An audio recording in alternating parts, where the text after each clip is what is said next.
Store shelves are empty, and the streets are full of people waiting for food and other supplies.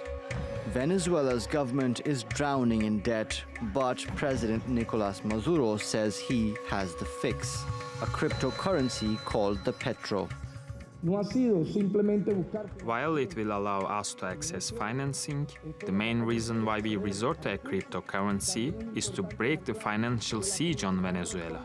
On the 20th of this month, 100 million petro tokens will be up for sale, the first time a government-backed digital currency will hit the market. They're priced at $60 a piece, and the government's hoping to raise $6 billion from the sale. It says the petro is safer than other cryptocurrencies because it's backed by gold and oil. But the opposition says the government cannot issue debt against the country's oil reserves. A supposed currency of which the only miner is Nicolas Maduro. He is the only one who magically gets it. Maduro's loyalists have taken to social media in support of the move. But skeptics say hyperinflation and a looming default will make it impossible for the government to cash in on the petro. Prices of other cryptocurrencies are already plunging as regulators in many countries are giving them more scrutiny. That leaves the future of digital money hanging in the balance, along with Maduro's petro. Mubin Nasser, TRT World. For more on this, let's talk now to Craig Kapitas, our editor-at-large, who joins us from Paris. Craig, good to see you there. Now, who is going to buy these petros when they go on sale on February the 20th?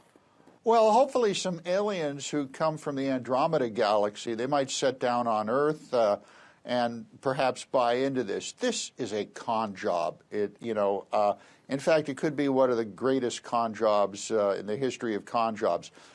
Let's just look at this from one aspect. The IMF says that Venezuelans are going to have 13,000% inflation by the end of 2018. That is staggering. And what no one has factored into this is the cost of mining a Bitcoin. Bitcoin eats electricity. One Bitcoin, for instance, if you use Bitcoin as the base, it's the same, pretty much the same with Ethereum and all the others.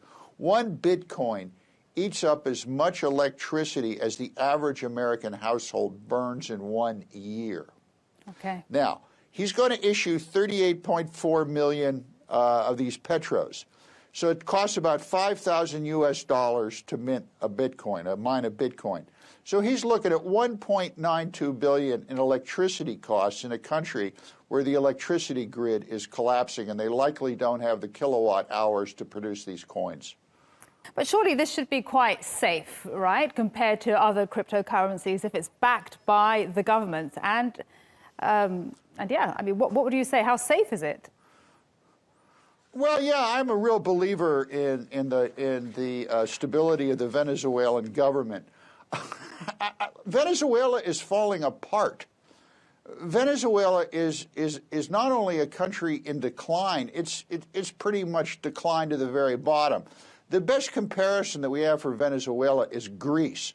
And the Greeks actually climbed out of this inflation debt hole that they were in. Venezuela and the Maduro government has done absolutely nothing to try and get out of this mess that they've put themselves in. And I don't see anyone with any sense going in there to invest in this based on the cost of a barrel of Venezuelan oil. Never forget, Maria, Venezuelan oil is dirty oil. It is the most expensive oil in the world to refine into any kind of petroleum product. It's primarily used as asphalt. Okay. Now, Craig, because it's just so hard to get out, absolutely. Now, let me ask you this. If Maduro he wants to get Venezuela out of the mire that it is in right now. I mean, there is no food on the shelves in the country. Why resort to a cryptocurrency? Why is he betting on this?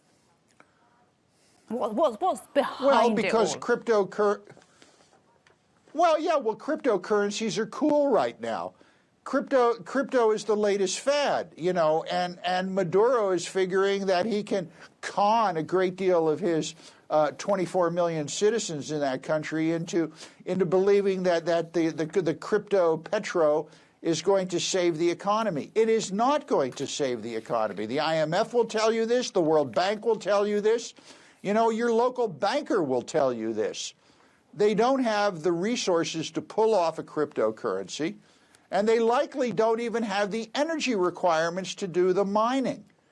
And I fail to see who's going to buy into this. And I spoke with bankers today, and they haven't any idea either. Okay, Craig, thanks so much for your analysis and your time. That was Craig Kapitas live for us in Paris.